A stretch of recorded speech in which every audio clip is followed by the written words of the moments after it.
Rose குட்டி குட்டி ரோஸா open பண்ணா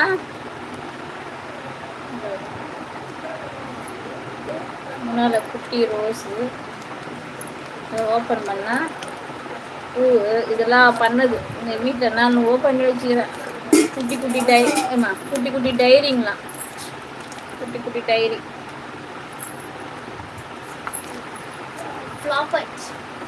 இன்னும் நிறைய பண்ணி வச்சுக்கிறேன், டைரிங்க பண்ணி வச்சுக்கிறேன். இன்னும் இருக்குது, அவள் என்னவோ எதை பண்ணா என்னன்னு பண்ண. அப்புறம் இது ஒன்று பண்ணா எப்படி சூப்பர் சூப்பரா. வீடு ஃபுல்லாக குப்பாப்பா, பெருகி பெருகி தள்ள வேண்டியதாக இருக்குது இன்னைக்கெல்லாம். டிவிக்கே